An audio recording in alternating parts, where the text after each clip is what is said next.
all, what I just did I press the button? I'm trying to bring the green screen up. Let's bring the green screen up right away so we can get to the. Oh, let me get it right quick. I tried to lie so I can get up and turn around and turn the camera off so nobody can see that I'm in my boxes. I dress like Shaq when I'm you know how Shaq be wearing the top, up top he be having the suit on, but if he's stand up he always got on shorts. That's how I be. Alright, let's start this off the correct way. Good morning, good morning, good morning. Shout out to everybody who sees this. Shout out to everybody that reaches. Hope you're having a great morning. Let's start off with, what should we start off with? Before we start off with the Warriors, let's start off with, I made a video the other day about DeMar DeRozan and his inability to galvanize the troops. DeMar DeRozan has a hard time galvanizing the troops. That's number one. DeMar DeRozan has. I want y'all to. I want the background to be seen more than me.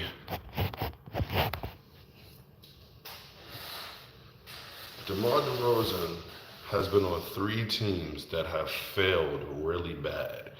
And when you calculate in the third team, it's the Kings. And it's like, DeMar DeRozan, you're there. So it never fails. Somebody always is gonna call me or text me like, just leave me alone for a little while. Motherfuckers have to continuously call and text me. It really bothers me. It really bothers me. DeMar DeRozan was not able to get 3 teams past the mark that he. Let me start over. Let me not start over. I hate when I get thrown off like that. It really get me upset. Because people look at the time and they be like, I'm going to call or text you now. Don't fucking call me or text me at 7 o'clock in the morning. The hell is wrong with you? It's Saturday. Go to sleep. I'm trying to run a little program. You're calling me. Go to sleep. You're texting me. Go to sleep. Anyway, DeMar DeRozan, Toronto Raptors failed horribly, so bad it became LeBronto. The Bulls, they failed bad for years. Look, bad for years. You're in the weaker conference with 2 star players at the stronger positions that propelled teams. They get nowhere. Then you got, he just got there. It was like DeMar was running from him because they was always playing together and losing together. So it was like DeMar said, you know what, I'm gonna go somewhere else.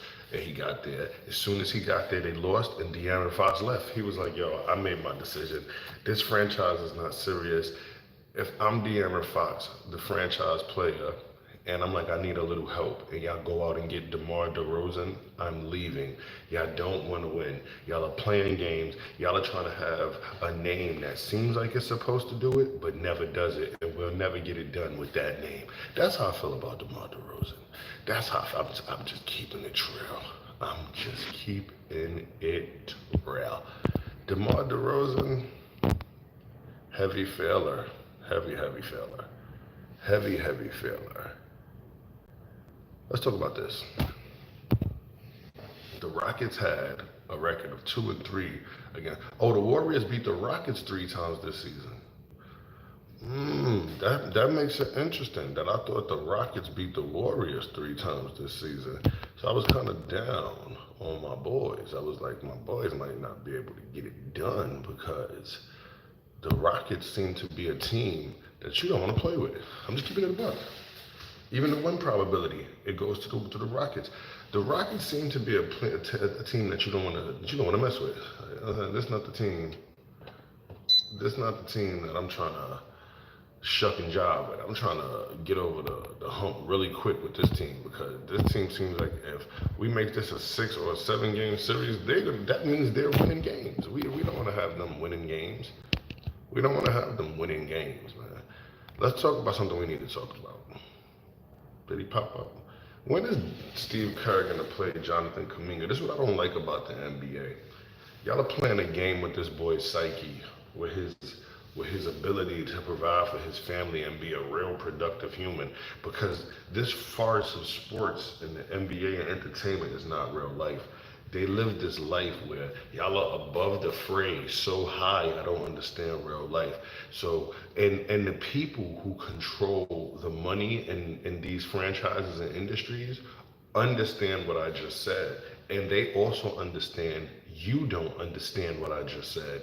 That you live so far above the fray. You've been took out the fray by them and lifted above it, hoisted. They hoisted you very quickly above the fray. The excitement from being lifted out the fray makes you forget the fray. It makes you forget you're from it. It makes you forget you're from having your feet to the street, right? Then they put you above. Stay with me right quick, because Draymond Green made a joke about a person saying something about him. Go back to your 9 to 5. Go back to work. Kevin Durant made a joke about a person who criticized him. Go back to your job. Do your 9 to 5. Klay Thompson was signing autographs, and somebody said, "Hey man, get out the way, man. He's doing his job." And Klay Thompson disses him by saying, "Deliver your packages, UPS boy. Do your job." These NBA players who come from the shit, well, some of them don't. Klay Thompson don't come from this at all. Will make fun of it, right? Because they belittle it, they forgot that their mothers are the people who are peers to the people that they're talking to. That you made it to the NBA 7 years ago. Your mother's 49. For 45, 42 years of her life, she struggled. And when you diss regular people, you're dissing people that are closer to your mom than you could ever be. But let's get back to it. Why won't they let Jonathan Kuminga play? Why'd you say all that? Because I'm going to tell you why they won't let Jonathan Kuminga play. He knows his worth. He knows his value to that specific team. They're trying to devalue him and belittle him. They're trying to deflate his balloon by saying, you might not be this valuable to everybody else. He is saying, I'm this valuable to y'all. And what y'all want to accomplish, I can help. Pay me. Now, they want to pay him 100. He wants 200. He's really a dude that's 150 to 174, 177. That's who he is, right? Do they meet in the middle and do what's best for all parties involved? Or does he be selfish because he don't know no better, his agent, and you could just play somewhere else for the money? Do he be selfish and shortchange us? You gonna go out like KD if you did? You gonna be on a bunch of, but you young, you got a chance to bounce back. Or is the team gonna shoot themselves in the hand to show that they're strong enough to take it? They did it a million times. Their hand heals up in a few seconds. This time it's over their forehead. Are they gonna do that? Are they gonna devalue him and not play him to make him look less than, just to say, we don't have to pay him as much as he should, we should pay him this, now you gotta play for us for this? He's not gonna play to the production level if you would've gave him what he was worth. That's all I'm saying. There's a game those people play where they know most people don't understand what I said in the beginning about worths and values, that he knows he's valuable to this team this way for this amount. This team, they are saying we're willing to dangle you to the rest of the teams that you don't have this value to, just to make you think you're not that valuable, so you'll sign to us for less. That's stupid. Y'all are one team. Y'all are using psychomatic neurological warfare to make him sign to something he doesn't want to sign to be in a place he wants to be. That's stupid, you guys. Is this thing on? Sign him for what he wants and play him. Why they not playing him? So they can make him look like he's not that guy. It's time for us to stop that. The NBA is a drain, and we have to start filtering out the bad things in the NBA. Okay, so now I've seen this. We're going to go through this. We're going to walk this down. Steph is going to have a very hard time with Amen Thompson. I'm not going to lie, though. Is that a lie? Is that a lie? Don't forget, Steph just had 3 points the other day off 10 shots. And how many of them was threes? Where do they tell you if it's threes or not? 8 of them? He only made 1 3 and he missed 7 threes. And that's going to be out the gate, from the jump. Ime Udoka, good coach, been a part of good systems. He was a rough-nosed player. Wasn't like a productive, heavy player, but when he get on the floor, you didn't like him because he stuck a lot of defense and he hustled very, very hard, and he just showed you he wanted to be there. He's gonna coach that team full throttle to the max. But this is what's gonna happen. This is what I believe. I made predictions the other night, and they all came true. I'm not gonna lie. Even when I said the prediction about Atlanta Hawks, and we didn't even get to them yet, they lost, and Dallas would have won. I made a prediction that Dallas could win because Anthony Davis is enough to cancel out the two top players on the other team, right? Which is Ja Morant and JJJ, which he kind of did. He had 40, and they had like something about around 40. I said, if the other dude that everybody be hyping up, I couldn't remember his name. His name's PJ Washington, plays up to his ability. That man had 0 points. They lost by 14. All he needed was 15 points. And they won by 1. That's what I'm saying. I'm a basketball savant. I played the game. I played so hard. I wanted to play all day. I couldn't get tired. I wanted to play all day. Why y'all quitting? Stop quitting. Why y'all came outside if y'all only wanted to play 7 games? I want to play all day. I mean, I'm coming outside when the sun is up. And I done came home 3 times to change my shirts, and I'm outside. We playing Midnight Madness. Sometimes in my hood, niggas would go to sleep during the day because they knew what days Midnight Madness was in the summer, that we was gonna be outside playing ball at midnight. I'm outside all day. I want to play. I love the game. I love basketball. My heart is a freaking basketball. So now this is what I say that to say this. Ime Udoka is gonna put Amen Thompson. You're gonna make a mistake, Ime.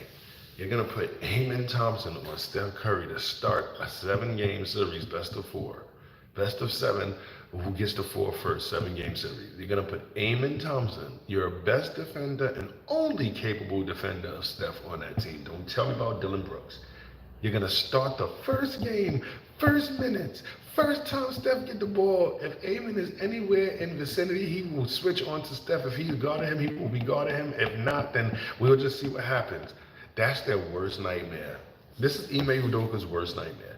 If the game starts and there's able to run, and not even run a play, I take it back. The worst nightmare for Ime Udoka is if the tip-off goes, the Warriors win it, and there's a slight scramble real quick, and everybody's not guarding who they should guard, and the center is on Steph, and Steph get an easy open 3 or 2. And Amen Thompson didn't guard him. Because the very next time that the Warriors have the ball, Draymond is going to set a screen on Amen Thompson to make sure he can't guard him. So it's 2 plays without you guarding him. So Ime Udoka needs Amen Thompson to guard Steph the first time Steph dribbles the ball. Now this is dangerous. Because if Steph makes this shot, y'all are in for hell. And if Steph makes an assist on this shot, y'all are in for on this play. Y'all are in for hell. And if Steph makes a handoff and just keeps Amen Thompson out of being a defender, y'all are in for hell. No, listen to me, Rockets and Ime Udoka. Y'all are gonna make a mistake, and this is basketball. And I played basketball on such a mental level. I played with people's minds. It was a mind game, 90% mental, 10% physical. I promise you it is. And you better be 100% ready to be physical. It's a mind game. If the Warriors get the ball on the first play, and Steph gets anything successful, Amen Thompson out of the play. Even if Steph just stands in the corner, Amen Thompson guards him and the play happens. Hell for the Rockets. However, if y'all get the ball first, whatever y'all do doesn't matter yet. Y'all can hit a 3-point and get fouled, and get a 4-point, and Draymond can get a tech, get a 5-point, and Steve Kerr get a tech, and y'all can get 6 points on the first play of the game. It doesn't matter. This is what's scary for the Rockets. As I'm thinking about it, I'm like, yeah, it is. Because they've been talking this junk about the Rockets not going to just lay down. No one expects the Rockets to lay down. The Rockets ain't going to just lay down. No way. They play too tough. But this is the playoffs. This is not regular basketball. This is where everything matters and everything's being done strategically to determine, what's the word? He's doing it deliberately. It's being strategic and deliberate. Everything that's being done is on purpose, with a purpose, for a purpose, right? So now, Rockets get the ball first play of the game. They do whatever. They score, they don't score. Whatever anomaly happens, they get technicals, and they have 6 points on the first play of the game, right? Warriors are bringing the ball up. Warriors bringing the ball up for initiate their basketball for the day, because when let's say Rockets get the ball first and they score, they don't score. Now the Warriors are bringing the ball. No, the Rockets get the ball and they score, and the ball's to be inbounded under the Rockets bucket. The Rockets go up the court to set up defense, so they get ready and wait for the Warriors to pull up for offense. Steph's gonna bring the ball up to make Amen Thompson come up, or Draymond's gonna no. It has to be. This is a mental warfare. Steph's going to bring the ball up. Amen Thompson, you have to come to me. But guess what Steph is? A off-ball guard, combo guard. As Amen Thompson with no ego. See, Steph's ego is in the form of refs mind your business, it don't have nothing to do with you. Steph's ego don't come from off the court, so that's why he's able to stay even keel, right? I'm not glazing. I'm just telling you basketball. I'm telling you basketball from characteristics. When Amen, and I need to get off the topic because we need to get to the other topics. When Amen Thompson makes a move towards the ball, Steph's going to pass it and do what? Run around. I didn't tell you nothing you don't know. I'm not teaching you nothing. You just thought about it when I said that. Like, yeah, Steph is going to run. Where to? Everywhere. He's going to run here, there, that way, this way, those ways. Screen, screen, screen. Amen Thompson, I don't care that you're a great defender. You can't great defend me if you're not guarding me. Ding! They're going to have a hell of a time. The only way they don't have a hell of a time is if all the Warriors is missing. But here's where Jimmy Butler comes in. All the Warriors could be missing. Jimmy Butler ain't going to be shooting threes. Let's get to the next topic. I really want to stay on the Warriors. I really want to stay on the Warriors, and what? I can just make another video set up for the Warriors, right? So then you got, I just made a video about this guy. It's time for him to show and prove. And I don't like this kind of stuff. I don't like this. You was out the season, you was out the, you didn't play the last 10, 15, 20 games of the season because you had a life-threatening illness or whatever. I hope you recover well and get back quick, but I don't like the continuity the Bucks have without you, and now you're coming back, and we see how they play with you. I just did a whole video on it. They do not play good when they have to play with Dame leading the way. They cannot play if Dame leads the way. Let me say, they cannot play if Dame leads the way. Let's just keep it a buck. But he can score a lot. And this is the other thing we're going to talk about, like somebody from the last place. Stop comparing him to Steph. He's nothing like Steph. They don't do nothing the same. Steph wins better. Steph shoots better. Steph runs better. Steph dribbles better. Steph rebounds better. Steph assists better. And he don't assist better than nobody. So, and stop calling these small guys who play point guard position point guard. He's not a point guard. He's a shooting guard. Brandon Jennings dropped the most points in a game versus the Warriors on November 14th. 2009, 55 points. 2009 was like 16 years ago. And I'm not saying that he can't talk about it because it happened 16 years ago. Let me not even make that argument that the black people make in the community. Oh, don't talk about it. Is what I'm bringing up 2009 for. Yeah, because black people in the black community like to shun on people for having longevity or doing something a while ago. That's not what I was doing. I moved so you could read. 2009 is when he was drafted. 2009 is when he scored 55 points. So he came in the game, scored 55. Now he did his big hurrah at the door. Never did that kind of thing again. Give me some Brandon Jennings stats. Give me some Brandon Jennings stats. Where's Brandon Jennings stats? Huh. Boom. 55 points out the door. Look. November 14th is when he did that, right? That's really the beginning of the season. What does that say? 11-14. That's like the first couple games of the season. He went crazy. But then look how it diminishes. It went from 55. He didn't even score 40. Brandon Jennings has never scored 40 in an NBA game. Look, he never scored 40. He never scored 40. I put in 20-point games. It gave me he had 33 30-point games, right? He never scored 40. His highest is 55. I'm saying you can say he didn't score 40, but he scored 55. He scored 55. I'm just saying he talks big game. He scored 20 or more points in 48 of his 345 games between that time. Come on, man. He's talking big. That 21 assists, 20 points, that's big. I ain't gonna lie. You get massive. You get props from me for that. I ain't gonna lie. Drop something for him. I would drop the doggy toy, but it makes noise. I'm gonna drop the raw papers for you, because that's like the mic drop. 21 and 20 is crazy. I ain't gonna lie to you. And you was playing as point guard, but you was another Brandon Jennings. Excuse my cough. Brandon Jennings was another one of those. I'm not a point guard. I'm a ball hogging shooting guard that's too small to play shooting guard defensively. So I gotta hide that point guard and shoot the ball a lot. That's what Brandon Jennings is. Another one of those. Okay, something that is not basketball. Let's talk about it all. It's not basketball. We have to be respectful. We have the 20-minute mark. I like to end it at the 20-minute mark. I ain't gonna lie. This is disrespectful. This is disrespectful. As you can see, I voted for DJ Premier.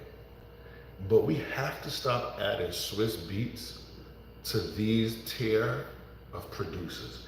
And we have to stop disrespecting RZA by putting RZA in these lists. And then when we get to the third, who we should put? Because RZA in there, who we should put and put in Swiss Beats? You have to put Timbaland, Premier, RZA, Dr. Dre. These are the same echelon of producers. Swiss Beats has never made. Swiss Beats is a beat maker. These are not beat makers. So technically, Swiss Beats should win this. These are producers. Come on, Dr. Dre don't belong, and Swiss Beats don't belong in these categories with these people. They don't do the same thing. Swiss Beats, RZA throwaway beats are more compelling than Swiss Beats that be on the radio. It'd be like ding ding ding ding ding ding ding ding ding ding ding ding ding. His beats be so like, come on, man. His beats is like stuff you hear in a video game intro. RZA should have won that, in my opinion. No, I ain't gonna lie. When the Mavericks lost last night and they panned over to Nico, that was hilarious. No, that's not when they panned over to Nico. I said it wrong. Them shells and that shotgun is lime green. When I'm squeezed, I'll be Gucci on the crime scene. I said that wrong. They panned over to him when AD had got 40 points and then got injured and walked to the bench. I can't play videos in the background on how to play that. They panned to him during that when AD got injured, and they was in the back like, fire Nico, clap, clap, clap, clap, clap, fire Nico. That aged like milk, because at least y'all wouldn't have been the play-ins. But Luka is not. I don't know. Let me not be a hater. I made a prediction on this yesterday. I'm not gonna lie. I made a prediction. I thought the Mavericks was gonna win. I said all they needed to win is for the dude that plays wrong picture. The dude that plays. What is this dude's name? Where's the pictures of? Did I get them secondarily? I must have got them secondarily. This is what I was looking for. You see how AD, 37 minutes, 9 rebounds. You needed about 15 rebounds, I'm not gonna lie. 2 assists, you needed about 7 assists, I'm not gonna lie. 40 points, that's what I expected you to do, I'm not gonna lie, AD. And right now, that's my time chat, and these are the slime facts. Stay tuned, and we'll be right back.